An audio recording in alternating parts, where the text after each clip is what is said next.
दोस्तों आप सभी से नमस्कार। आप देख रहे हैं फरीदाबाद न्यूज़। मैं धर्मेंद्र प्रताप सिंह। हमारे साथ योगी राजेंद्र देव जी हैं। फरीदाबाद लोकसभा से निर्दलीय उम्मीदवार के रूप में चुनाव लड़ रहे हैं। घर घर जा रहे हैं, गांव-गांव जा रहे हैं और खूब मेहनत कर रहे हैं और चुनाव जीतने के लिए पूरी ताकत लगा रहे हैं। थोड़ा बातचीत कर लेते हैं। आज रामनवमी भी है और उस सिलसिले में कुछ मैसेज भी जनता को देना चाहते हैं। जय श्री राम सर। जय श्री राम बाबा। जय श्री राम। और आप सभी को नवमी की हार्दिक शुभकामनाएं। अच्छा। आपका दिन अच्छा हो और आप सबकी इच्छा पूर्ण हो। अच्छा, चुनाव लड़ रहे हैं आप फरीदाबाद लोकसभा क्षेत्र? हाँ जी, हाँ, बिल्कुल बिल्कुल। अच्छा, कहाँ चुनाव प्रचार कर लिया आपने? देखिए, तकरीबन 90% लोकसभा को हमने ज़मीनी स्तर पर छू लिया है और लोगों के दिलों को छू लिया है। अच्छा जी, अच्छा हाँ। अच्छा अच्छा। तो आप निर्दलीय उम्मीदवार के रूप में चुनाव लड़ना चाहते हैं और हमने सुना था आपको भाजपा की टिकट देने पर भी विचार किया जा रहा, लेकिन ऐसा हुआ नहीं। उसके बाद आप निर्दलीय उम्मीदवार के रूप में मैदान में कूद पड़े। ऐसा ये सच है सर? बिल्कुल, सारी बातें सच है, क्योंकि कोई ना कोई आदमी किसी न किसी उम्मीद लेकर के ही चुनाव में आता है। अकेला तो वो आना नहीं चाहता, लेकिन किसी के सहयोग से आना चाहता है। लेकिन अगर वो सहयोग किसी कारण से पूरा नहीं हो पाता तो फिर आदमी अकेला चलने की ठान लेता है। और संतों का तो काम है अकेला चल करके दुनिया को रास्ता दिखाने का। अच्छा जी। जी। पहले ऐसा कहा जा रहा था कि भाजपा की टिकट विपुल गोयल को भी मिल सकती है, तो उनको भी टिकट नहीं दी गई। कहीं ऐसा तो नहीं कि विपुल गोयल जी ने आपको बोला हो बाबा जी आप ही लड़ लो चुनाव निर्दलीय के रूप में, है जी? नहीं, ऐसा मैं अभी किसी का कोई भी बात नहीं कहूँगा। मैं तो चुनाव लड़ रहा हूं और मजबूती के साथ लड़ रहा हूं और आपके दर्शकों को बताना चाहूंगा कि चुनाव हम जीतेंगे भी।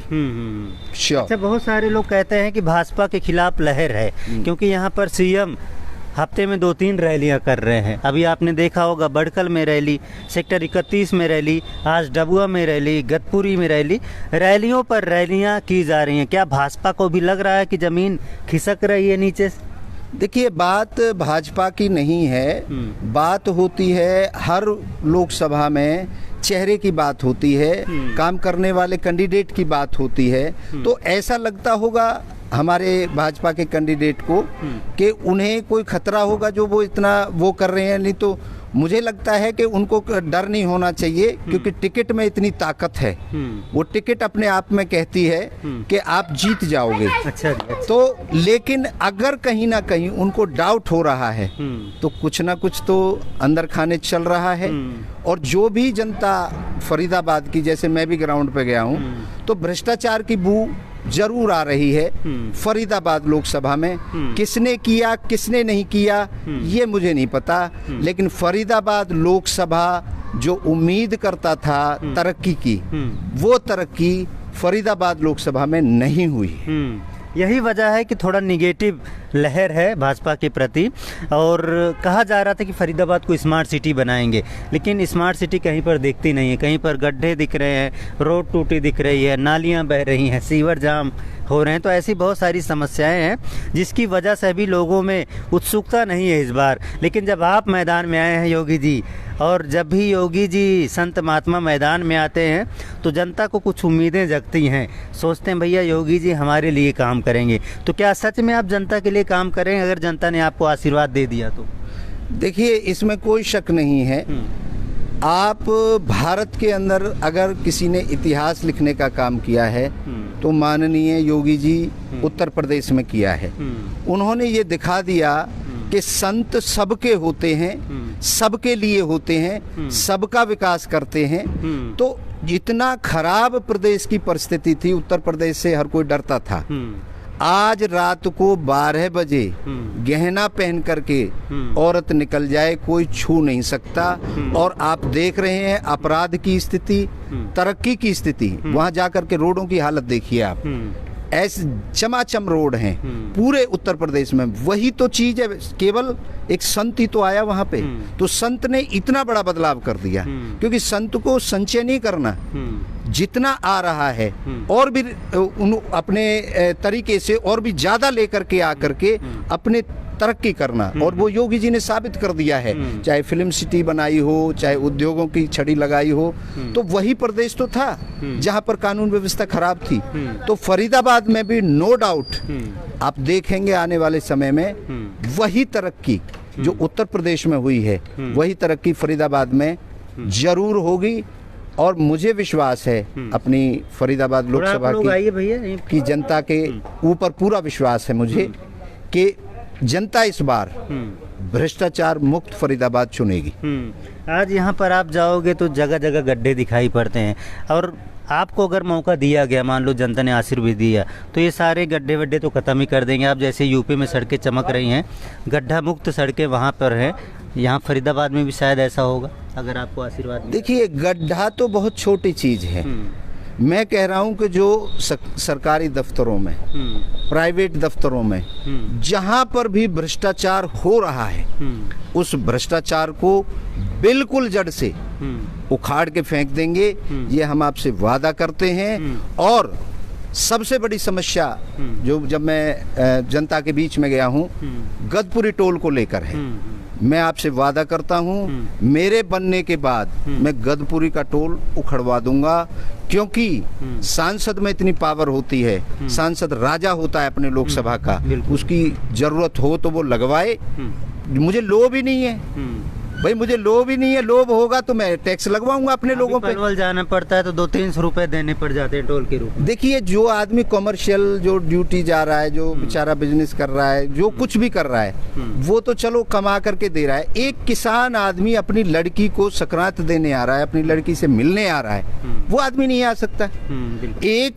एक ही परिवार को 2 हिस्सों में बांट दिया है। तो ये सबसे खतरनाक चीज है, और ये मैं जनता को बताना चाहता हूँ। गदपुरी से टोल को उखाड़ दूंगा, और मैंने मैनिफेस्टो, फरीदाबाद का मैनिफेस्टो तैयार किया है, वो मैं आपको दूंगा, आप अपनी जनता को दिखाएंगे। उसमें तो आपने बहुत सारे काम करने के वादे किए हैं कि भ्रष्टाचार भी खत्म होगा, डेवलपमेंट भी होगा, सीवर वगैरह भी जो बह रहे हैं आज उसको ठीक किया जाएगा। तो कई काम करने का वादा आपने किया है, मैंने उसको पढ़ा है। लेकिन फरीदाबाद की जनता को भी आप ज़रूर बताएं अपने घोषणा पत्र के बारे में और अपने विज़न के बारे में कि किस तरह से काम करेंगे। तो काफ़ी मेहनत कर रहे हैं, और एक ऑप्शन के रूप में पेश किया है। बहुत सारे लोग जो कह रहे थे कि भाजपा को किसी और को टिकट देना चाहिए था और वो किसी और को वोट देना चाहते थे, उनके लिए योगी जी एक ऑप्शन के रूप में बनकर उभरे हैं।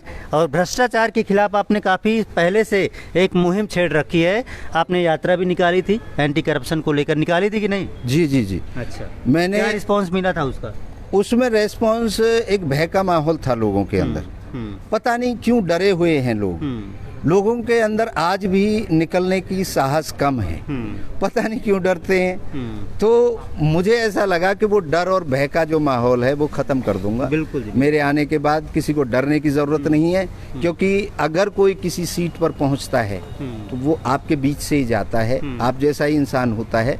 और मैं तो यहाँ तक कह रहा हूँ कि मैं जीतने के बाद गांवों में और कॉलोनियों में रात को ठहरा करूंगा। अच्छा। और वहाँ के लोगों को इकट्ठा करके पूछा करूंगा कि भैया कोई समस्या तो नहीं है, कोई समस्या है तो प्रशासन को वहीं बुला करके विद इन वीक, अगर हफ्ते में समस्याएं ठीक नहीं हुई तो उस अधिकारी को उस पोस्ट पर रहने का अधिकार खत्म कर दूंगा। इतनी मेरे पास पावर रहेगी। योगी जी, कई नेताओं के पास पैसे होते हैं, खूब पैसे खर्च करते हैं, 100 गाड़ियों का काफिला लेकर चलते हैं। जनता देखती है भैया 100 गाड़ियां जा रही हैं, खूब दूर लूट रही है, खूब आदमी इनके पीछे हैं, तो कई बार उनको लगता है ताकतवर उम्मीदवार यही हैं। तो आप किस तरह से जनता को समझाएंगे?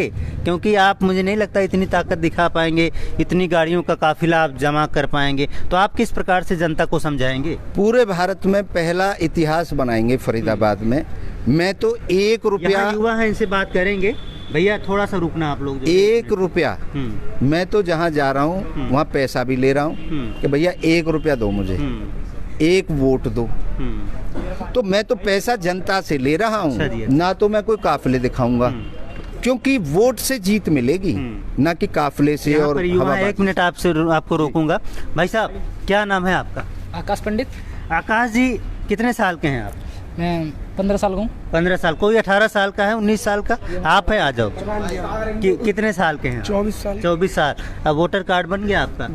अच्छा, आप किस प्रकार से वोट देते हैं? मान लो कोई नेता है, बहुत बड़ा नेता है, बहुत पैसे वाला है, 100 गाड़ियां लेकर चल रहा है, भले ही वो भ्रष्ट है, तो क्या वो गाड़ियां देखकर, धूल देखकर वोट देते हैं, उसका पैसा देखकर वोट देते हैं, या कोई ईमानदार आदमी को आप वोट देना चाहते हैं? जैसे योगी जी हैं, कह रहे हैं भैया हम तो भ्रष्टाचार खत्म करेंगे, डेवलपमेंट करेंगे, जो गड्ढे आप देख रहे हैं, जो नालियां देख रहे हैं, उसको ठीक करेंगे, तो ऐसे लोगों को वोट देंगे या पैसे वालों को वोट देंगे? ऐसे लोगों को कोई वोट देंगे जो हिंदुत्व के लिए भी खड़े हैं। हिंदुत्व के लिए खड़े हैं, जो डेवलपमेंट करेंगे, भ्रष्टाचार खत्म करेंगे, यानी समझदारी से वोट करेंगे आप। बिल्कुल। ठीक है जी, आपकी जो मुहिम थी, आपका अभियान था, वो रंग लाया है, युवा समझदार हो गए हैं। देखिए, मैं सीधा कह रहा हूँ कि जब कोई भी कैंडिडेट जितना ज़्यादा पैसा खर्च करेगा वो भ्रष्टाचार करेगा ही करेगा।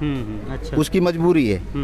तो जनता को मैं तो एक ही चीज़ कहना चाहता हूँ कि आप भी संभलिए, आप भी अपनी समझदारी से ध्यान से वोट करिए, और भ्रष्टाचार के खिलाफ आप जब वोट करेंगे तो आपका पूरा अधिकार होगा उस आदमी को पकड़ करके काम कराने का, बिल्कुल, जिसको भी आप देना चाहते हैं। मैं ये नहीं कहता मुझे दो, मैं कहता हूँ जो भ्रष्टाचार कर रहा है उसकी गिरेबान पकड़ के खींच सकते हो आप, जब तक आपने कुछ लिया नहीं है उनसे। अगर आप उनसे कुछ लेने की उम्मीद करते हो तो फिर आपको अधिकार नहीं है। और मेरे साथ वही हो रहा है धर्मेंद्र जी, मैं लोगों से रुपया भी मांग रहा हूँ, मदद मांग रहे हैं आप? बिल्कुल, और ज्यादा नहीं, मुझे जरूरत ही नहीं है, 1 रुपया दो मेरे को। अच्छा जी, अच्छा। और वोट दो। अच्छा जी। और लोगों ने मुझे वोट भी दे रहे हैं और रुपया भी। मैं ज्यादा लेता नहीं, बहुत आदमी 100 रुपये 500 रुपये निकाल के देते हैं। मैंने कहा नहीं, दक्षिणा नहीं मांग रहा हूँ, दक्षिणा के लिए जब आऊंगा, अब वोट के लिए आया हूँ, और 1 वोट पे मैं 1 रुपया लूंगा।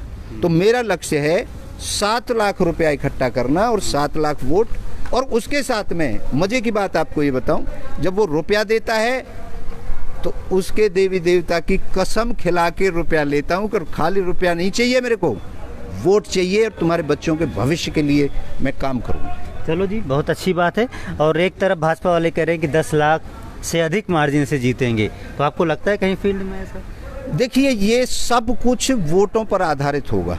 कहने को मैं कह दूं जी ये फरीदाबाद मेरे मातहत है, कोई और आदमी कह दे, ऐसा कुछ नहीं है। नए किसी के पास ट्रक भरे हुए वोटों के, ठीक है, एक एक वोट करके इकट्ठी होती है। अच्छा। और मैं इसका गवाह हूँ, 9 महीने से मैंने पैदल यात्रा भी करी, कड़कड़ाती ठंड में पूरे रोड पे 13-14 दिन तक मैं रोड के ऊपर रहा, घर घर जाकर के लोगों से मिला, और लोग मेरे से मिले। जहाँ भी मैं ठहरा रात में 12 हमने रात्रि विश्राम करे थे, लोग मिले, और एक ही बात थी कि भैया 1 रुपया दो और वोट दो। उसी दिन से और मेरा काम तकरीबन पूरा हो चुका है, और मुझे श्योर पता है। अब कोई दावे करता है जी मैं जीत रहा हूँ, और ये तो नेताओं की आदत है। नेता तो कहेगा जी मेरे से ज्यादा किसी की वोट है बनाते हैं, और मैं नेता नहीं हूँ। मैं तो शांति के साथ, आनंद के साथ, और पब्लिक से यही अपील करता रहूंगा कि वोट इस बार दो तो समझदारी से दो। मैं ये नहीं कहता मुझे वोट दो, जिसको भी दो आप ध्यान पूर्वक वोट दो। पहले सोचो अपने बच्चों के बारे में, अपने भविष्य के बारे में। अब कहीं किसी भ्रष्टाचारी को तो वोट नहीं दे रहे हैं आप। तो मेरा तो धर्मेंद्र जी 1 भी तो रुपया खर्च नहीं होना इलेक्शन में। रोटी भी मैं जहाँ रात को रुकता हूँ उन्हीं के घर खाता हूँ। मैं तो दिन रात काम कर रहा हूँ। तो फरीदाबाद में जैसे आप सांसद बन गए, तो यहाँ ऑफिस वगैरह कहाँ बनाएंगे आप? देखिए, ऑफिस हमारा हर मंदिर पर रहेगा।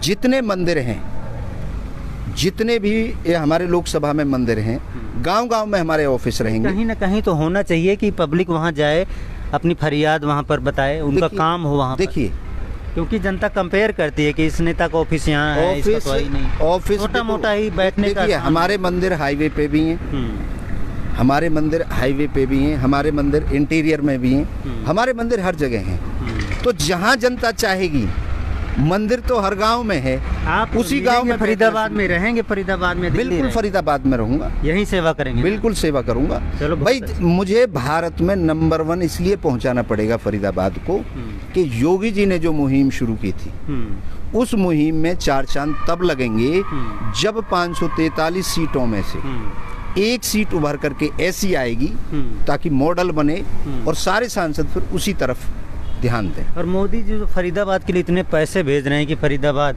स्मार्ट सिटी बन जाए, दिल्ली मुंबई एक्सप्रेसवे बन गया, जेवर एक्सप्रेसवे बन रहा है, मोदी जी जो पैसे भेज रहे हैं स्मार्ट सिटी के लिए, तो क्या आप उन पैसों का इस्तेमाल कामों में करेंगे, जैसे कि फरीदाबाद को स्मार्ट सिटी की तरफ ले जाएंगे कि नहीं ले जाएंगे? मैं तो ये कह रहा हूँ, जो भारत सरकार पैसा देती है हक का, वो तो आएगा ही आएगा। लेकिन ऐसा होता है कि कोई एक परिवार होता है, उसमें 3-4 बच्चे होते हैं और एक बच्चा ऐसा होता है, सबको माँ बाप 10-10 रुपए देते हैं, बेटा मेला देखने जा रहे हो 10 रुपए ले, 10 रुपए ले, 10 रुपए ले। लेकिन एक बच्चा ऐसा होता है, वो चाहे लड़ाई करके ले और चाहे प्यार से ले और चाहे अपनी मजबूरी दिखा के ले, वो बच्चा 10 रुपए एक्स्ट्रा ले लेता है। अच्छा जी। तो मैं जो भी भारत सरकार का बजट होगा उसमें एक्स्ट्रा लूँगा और फरीदाबाद के लिए मिसाल बना के छोड़ूंगा। ये मैं आज आपके चैनल के माध्यम से वादा कर रहा हूँ। चलो, बहुत अच्छा लगा आपसे बातचीत करके, और अगले इंटरव्यू में इनका घोषणा पत्र आपको दिखाएंगे, बताएंगे कि फरीदाबाद के लिए इनका क्या विज़न है और किस तरह से फरीदाबाद के लिए काम करना चाहते हैं। अगली वीडियो में आप देख पाएंगे। फरीदाबाद न्यूज़ पर धर्मेंद्र प्रताप सिंह, नमस्कार, जय हिंद।